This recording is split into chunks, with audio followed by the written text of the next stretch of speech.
Bonjour à tous, bienvenue dans notre compte-rendu matinal. Alors on a vu que vendredi, c'était l'euphorie, notamment sur le CAC 40, et donc la question se posait de savoir si on allait digérer un peu cette hausse ou si au contraire on allait essayer de continuer de s'investir dans cet élan haussier naissant avec des records pour ce début d'année. En fait, la réponse, on va le voir, c'est tout simplement un CAC 40 qui est resté euh, étal. Et donc, toute la question se pose de savoir si effectivement on va avoir une poursuite de cette hausse ou si au contraire on va essayer quand même de prendre quelques bénéfices. Et je vous avais indiqué hier que il y avait la possibilité de revenir en direction des 8275, qui maintenant incontestablement est devenu un support. Donc on est passé du stade de la résistance au stade de support. Et effectivement, sur un plan purement technique, purement graphique, ce serait relativement sain de voir le CAC 40 revenir sur les 8275, éventuellement combler le gap qui est ici, un gap qui ressemble tout à fait à un gap d'éjection haussière. Et puis effectivement, la hausse serait à ce moment-là confortée quelque part et on pourrait repartir tranquillement sur des basses saines euh, vers les 8300 et surtout les 8400 points. Alors, voilà où nous en sommes. Néanmoins, le CAC 40, eh bien, est forcément, il est dans la foulée des indices américains. Et ces derniers ont été hier chahutés, on va le voir, parce que M. Trump, là, irait peut-être un peu trop loin en voulant attaquer quasiment de front M. Jérôme Powell. Et l'on va voir que là, il y a eu quand même une réaction des Américains. On ne touche pas la Fed et on ne touche pas à son gouverneur. Alors regardons maintenant notre S&P 500 et le CAC 40. Et bien encore une fois, il suivra ce que va dire cet après-midi le S&P 500.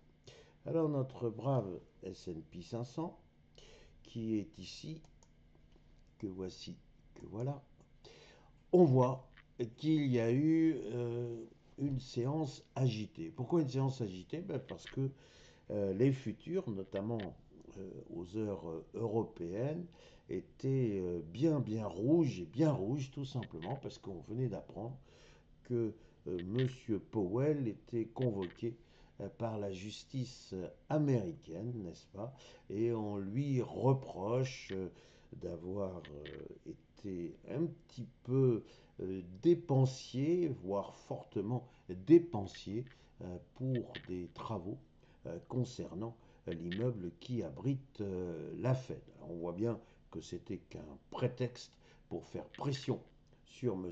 Powell et surtout pression sur la Fed. Alors ça, visiblement, ça n'a pas plu du tout aux opérateurs qui, dans un premier temps, étaient prêts à manifester leur mauvaise humeur et leur contrariété certaine vis-à-vis de M. Trump, lequel, là, voulait s'ingérer d'une manière plutôt choquante.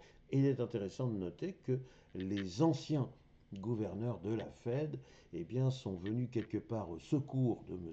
Powell en disant qu'on n'avait jamais vu ça. Alors c'est une histoire, une série, pratiquement une série américaine, que l'on va suivre de très très près, parce que l'on va voir si M. Trump va reculer, se disant qu'après tout, il n'a plus qu'à attendre gentiment, patiemment, le mois de mai, que M.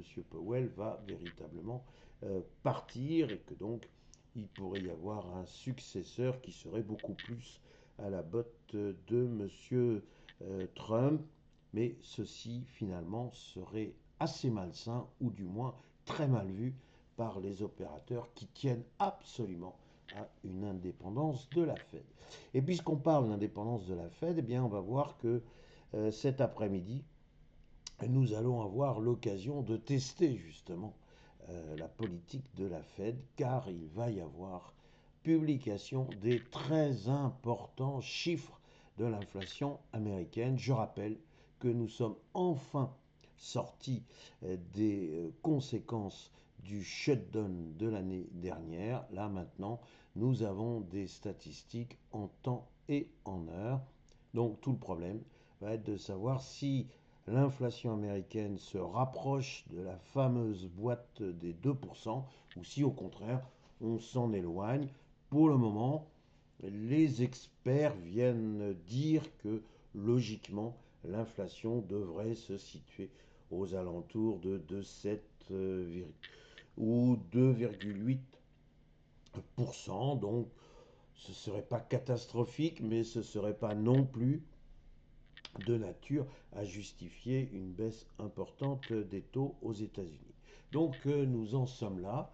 Vous ajoutez à cela que ce mardi est important puisque c'est le début de la saison des résultats avec, comme à son habitude, eh bien, les premiers résultats, ce sont pour les grandes banques et celles-ci visiblement vont très bien, elles vont sans doute nous annoncer des résultats magnifiques, mirifiques. Oui, mais est-ce que le restant de la saison des résultats sera aussi positif? On va commencer à lorgner, voire se faire quelques cheveux à propos du résultat ou des résultats des grandes technologies. Donc tout ceci est à suivre. C'est le grand départ de la saison des résultats, donc un risque de volatilité. Quant à notre S&P 500, il a effectué un nouveau record historique. Il se rapproche gentiment des 7000 points. Il a maintenant un support, celui des 6945 points. Est-ce qu'il va le garder ou pas? La question est bien là et la réponse va dépendre encore une fois des chiffres de l'inflation. Et donc, nous allons suivre tout ça de très près cet après-midi. Il me reste, maintenant que je vous ai fait part de mes conclusions ou de mon sentiment, il me reste à vous souhaiter une excellente séance. Merci.